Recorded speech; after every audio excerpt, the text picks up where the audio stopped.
राम बहुत पियर रानी का कही से। राम बहुत पियर रानी का कही से।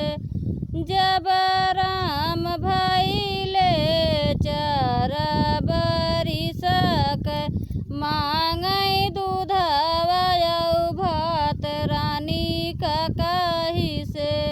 राम बहुत पियर रानी का कही से।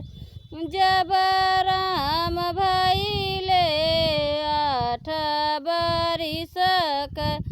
जब राम भइले 9 बरिस क मांगै कलम किताब रानी का कही से।